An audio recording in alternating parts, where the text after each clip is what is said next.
Wow. All right. So today on the channel, we are going to be talking about AI Day 2, or AI Day 2022, which just finished. And I made some notes. I wanted to get this out tonight because honestly, the cool thing is I was right. Now, I was right, kind of. So my prediction yesterday in the video that I posted, which I do recognize was rushed, not well produced, just put out there, but I wanted to get it out before the presentation today because I really thought that the version of Optimus that we would see today really would be more geared to what was going to be in the factory. So from yesterday, my prediction was, or what I was hoping we would see at this point in the development, is Optimus being able to pick up a tool, a wrench, a screwdriver, I said like a pneumatic air gun, something like that, which is exactly what we saw. And as I said, I was right, kind of, because we didn't actually see a factory tool per se, but we did see a short video of Optimus here working at a station in the Fremont factory, moving apart from one area on the station to another.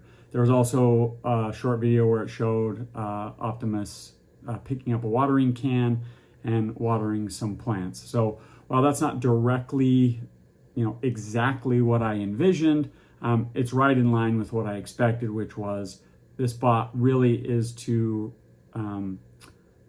be used, especially initially, which was reiterated by Elon during the talk today, initially going to be tested in the factory. And really the initial goal is to prove that Optimus can be useful. So today I'm going to just go through some of my key thoughts, takeaways, probably do some more in-depth over the coming days, maybe even weeks. There's so much information here to unpack. I'm really, as we get down the road, I'm really excited for Dave Lee and James Douma to really get into the weeds on this because it was really, really exciting. So really the first thing that happened, Elon came out, he talked about the bot. There was a demo. The robot came out, did a dance. The cool thing about that was it was the first time that the robot had ever been tested on stage or at any point without a tether to keep it from falling over. So that was a huge risk, and they pulled it off. One of the items that was discussed was, okay, Elon said it's really not clear what the limit is for the output, with the bot in terms of productivity. Really, the outcome is, what they're looking for with the bot is an outcome that it's something that, whatever the outcome is, they want it to be something that humanity wants. This, again, it was reiterated, this is a recruiting event. So there was a recruiting pitch to people either in the audience or over the live stream. And Tesla really aspires, their aspirations are to do good things. So I guess one of the biggest things that has been highlighted to me over the last couple of days is how rapidly Tesla innovates. So initially they show this bot, it looks very different than the hands that we saw in the invite, but yet it's doing all of these, cool things. It's watering the plants, it's, working in the factory or at least at a station. And then they bring out, a second generation. So the iteration here is so fast. They're already working on the second generation of robot. Incredible. They went into specs of the new generation, talked about, the usefulness in terms of power consumption and stuff at different sites, how much the bot weighs. They talked really about movement and degrees of freedom. So they gave most detail around the latest generation. So currently it has a 2.3 kilowatt hour battery pack, which I think is really cool. Warren Redlick, he talked about what he anticipated the battery pack size to be. I don't remember the exact number. I'll find it and maybe put it up on the screen, but it was, a fraction of the car battery pack, which, very similar, I think, to what he had predicted here. Again, Tesla's really good at, batteries, actuators, electronics, so they're really going to leverage all those things to put this together. The battery is in the middle of the torso, and the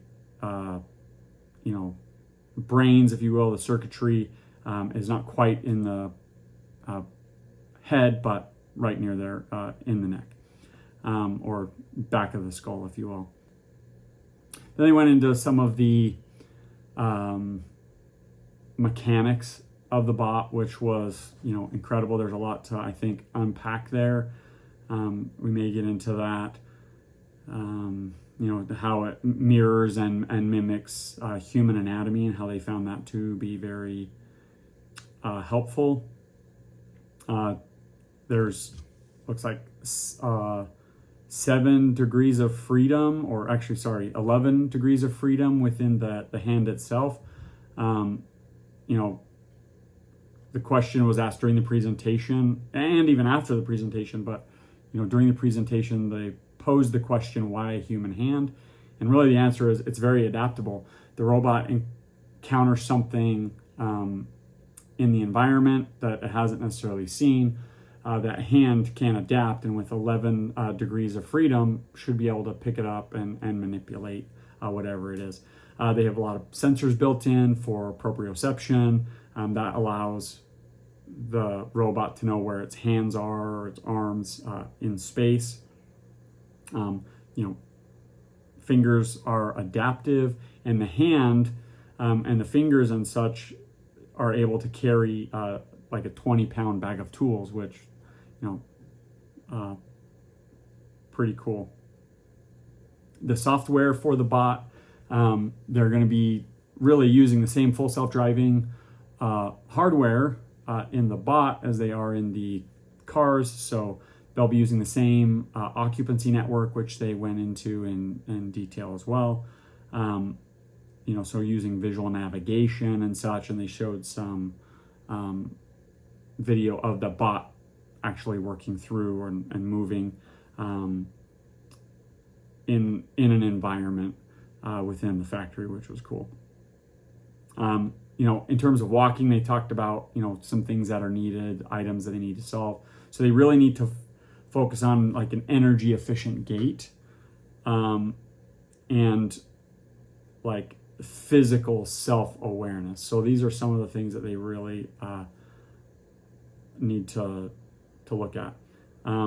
They did mention, the energy efficiency. So while sitting, it'll use about 100 watts of power. So that's sitting and maybe doing some tasks while sitting. But while briskly walking, 500 watts of energy. So that was really it regarding Optimus, but huge progress. Just from last year where they had a dancing human in a costume to now being on a second iteration already within just a year and a month already. So pretty incredible. Yeah, so they went then into autopilot, how many active users there are. So there's 160,000 current beta test users, and then using, the Occupancy Network, which is just created this year. They talked about that, is the base geometry for the full self-driving, which is pretty amazing. Some impressions that I got from the talk, this wasn't actually stated, but there were some predictions from others that there'd be an announcement today for hardware 4. Sadly, that didn't come. But as I was listening, I kind of was impressed and just kind of thought about that. Really, there's no reason for hardware 4 to be delivered to customers when there's still headroom inside of hardware 3. So, they can be working on hardware 4. I think someone mentioned in a video, I can't remember who it was, they had a source that said they're already working on hardware 5, so they won't even deploy hardware 4 to people. That's probably likely. I anticipate, they'll continue to keep using hardware 3 while there's headroom, and then just keep iterating. And when there's not enough headroom anymore in hardware 3 for what they're doing, then they'll transition. Maybe we'll be, hardware 5, maybe it'll be hardware 6. Now, likely they won't call it that. They'll just move on to that next thing. They showed an image and like a video representation of the neural networks, and really the number of neural networks is staggering. It really kind of painted a picture for me of kind of the neural networks that are going on inside of a human brain, just all the number of neurons that are firing, that are connecting, that are really driving what's going on inside the cars, and for full self-driving, and in the future for the Optimus. Labeling, it's really, really, really cool, but the current process is fully automated labeling, and it replaces 5 million hours of manual labeling. So just a massive, it's a massive improvement in what they were doing when they were not auto labeling. And they said this is like a labeling factory, which, it's really cool. It's kind of their factory concept translates not only in the physical world, but into that virtual world for labeling. They showed a 3D simulator. So there's actually no artists or anything that are working on this simulator. It's all based on like the lane geometry that they're able to gather, and then that's their base layer, and then it just builds on top of that. And they can build an entire, intersection just using this base layer data. There's a lot more stuff that's going on, which this is after we got past the bot stuff. Obviously, the detail just kind of it goes over my head. It's really, really dense, but as I said, no artists. It's created automatically in minutes, and so the visuals there were pretty stunning as well.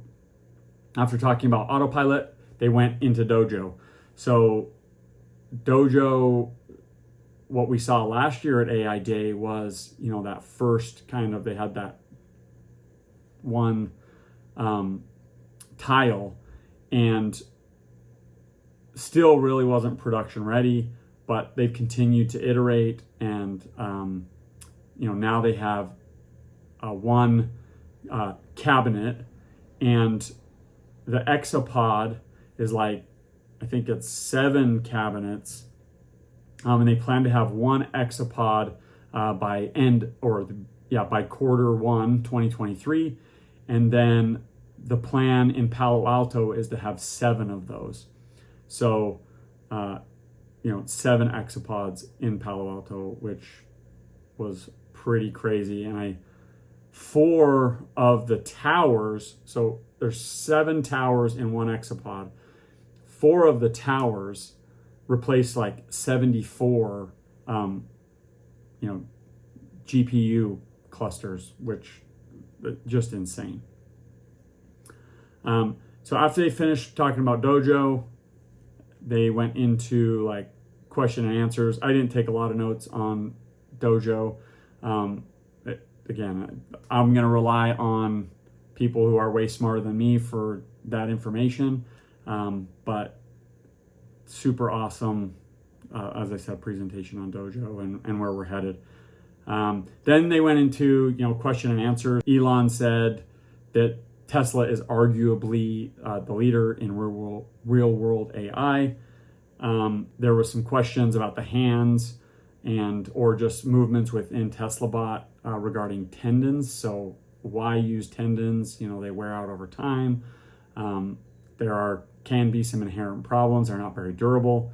They're using wires as tendons, and the engineer said, you get with using the tendons, there's no backlash. So there's no gaps or, staggering movements, which is, I think that's really great. It's more like realistic movements, kind of what, we do as humans.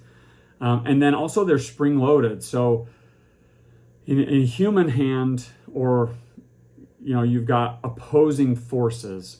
So you'll have, if I've got a finger, tendon here on the back, on the middle, that causes me to flex my finger, there's also then something on this side that, pulls it back. So you've got opposing forces, one that pulls and then one that one that pulls here and then one that pulls here. So you get your flexion and extension. Having spring loaded, if it's spring loaded, you only have to have a pull and then use that spring for the extension, which I thought was a pretty good engineering solution while still maintaining the human hand anatomy, since that, as they've said, allows for a lot of flexibility in what the robot can do. So a second question was, so if we spend a lot of time training autopilot, so we're training autopilot right now in cars, and if something goes wrong, a human intervenes and they're able to capture that data as an intervention. So the question was, so we're going to use full self-driving or that same software in a Tesla bot. How would those interventions be captured? And they went through a whole bunch of different things. One, just by reaching out and grabbing the bot, stopping it from doing something, that would create like an error, and then that information could be sent back. Later on in the questions, they talked about if there's a discrepancy, in the data from driving, like a human driver ignores something that the shadow mode full self-driving would have not ignored, they parse that information and pull it out and look at it. So similarly, you could do similar stuff with the bot, which, is really cool. If the bot is moving or walking with a human, again, and the human ignores something, but the bot would have, they're using the human as a guide, but the bot would have stopped for something, crossed traffic or something like that, they could get that discrepancy, flag it, and then review that to help train the neural network. Questions always come up at these different events, regarding Tesla's mission to accelerate the transition of the world to sustainable energy. That came up again. So how does the bot do that? Elon's like, well, it doesn't really fit that necessarily, but I wrote a quote here. He said, okay, so our goal then is really just make the future awesome. And I love that. I think it's really great. So Tesla's mission is not only to accelerate the transition to sustainable energy, but make the future awesome. I'm continually reminded during these events that asking questions in this kind of a forum is, I'm sure, incredibly nerve-wracking and difficult. Many people, I think they have their questions ahead of time. Like, if I get an opportunity to ask a question, this is a question I'm going to ask. And that's really hard, because some of the questions that were asked were kind of already answered by questions before them or even during the presentation. And so it's kind of like a waste of a question, which kind of sucks. And really, like I said, I feel kind of bad because it's got to be a very challenging environment. Another question was, well, what's the use case for Dojo outside of just Tesla using it to train full self-driving or their Tesla's autonomous software?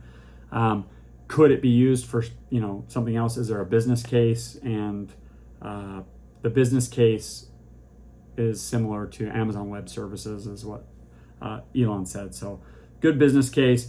Requires a lot of cooling. So the other question was, well, could you sell it to other people? And it's like, he said, not really. If we want it to work really well, keep it in-house, but allow others to use it to train their neural networks. It's just a question to Elon about himself, not relating to Tesla, but what would you do, or what would you tell your younger self, your 20-year-old self, to help them be better? He kind of said some stuff, and then he was like, well, actually I did all of that, so I don't know. And then he thought about it, and he said, you know what, I think I probably I would tell myself to enjoy the moment more. And he shared a story about how he was working on one of the Falcon 9 rockets, Falcon 9 rocket engines, and he was on this beautiful island for quite some time, and he's like, I never even sat on the beach and had a drink. So you know what? I should have done that. Should have sat on the beach, had a drink. That probably would have been okay. Others speculated on YouTube that Optimus would be available for pre-order during this event. I thought that was way out of scope, not even close. I was glad to hear I was right on that again. That was not in the previous video though, so you could say, well, how do we know that that's what you thought? It's fine, doesn't matter. 3 to 5 years away, we should be able to have one in our home. That's not have one delivered. That's not when would we be able to pre-order it, but when could we have it in our home? So, if you've been able to pre-order a Roadster, 3 years ago, I guess it's not outside of the realm of possibilities that it could have been available for pre-order tonight, but that didn't happen. So maybe a year or 2 years. I think really Elon's goal at this point is to evaluate how useful can the bot be. There's a strong belief, right? I think he really believes that it can be very useful, but they have to demonstrate that usefulness before they can really, and scale them up to make them, cost effective. I am a Tesla shareholder, and one thing that I noticed during this event that I think I've been seeing progress through different interviews over the last year or so, there was maybe a year ago, maybe a little less than a year ago, I felt like Elon, he was looking very tired, a little bit worn out. I feel like this event, he looked pretty healthy. He was in really good spirits, which I found, really uplifting. So that's, really great from that perspective. Not investment advice, but certainly I feel like that bodes well for the future and his longevity of the company. He looks healthy and seemed in really good spirits. And then he mentioned something just in general, but he really was talking about the usefulness of Optimus, and he said one of the hardest things to do is to be useful. I took that more as, I think he was saying it in terms of Optimus, but for me it was kind of a self-reflective statement as well. So one of the most difficult things to do just in life, I think, in general, is to be useful. All right, so I hope you found this useful or informative. Really, the goal of this channel is to share information about Tesla. I want to create a community here where we can interact, develop ideas, bounce ideas off each other. I found myself, scouring YouTube for videos on Tesla, and every day after I, finish watching a video here or a video there, I feel like that there's still, there's a lot of great YouTubers out there covering Tesla, and it's really awesome, but I feel like I want to be part of that content, that community. I hope that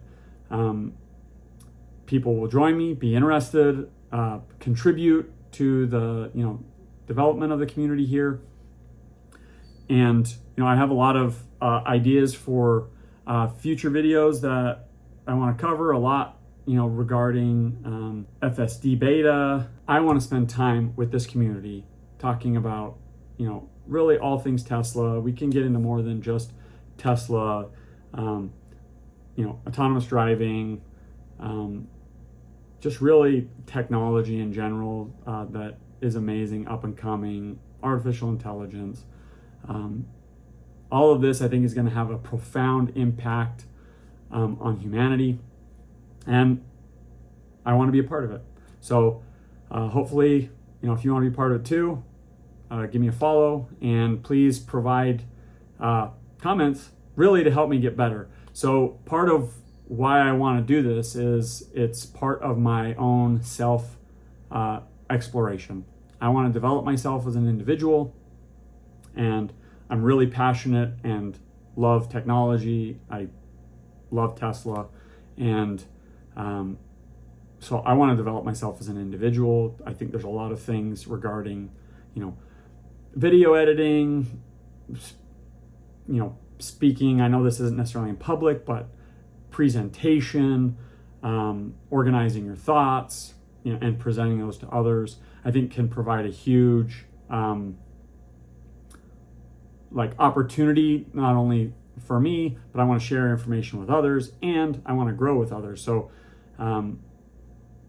please help me. Give me some feedback. Love to hear it. So thank you for tuning into the channel, and have an awesome day.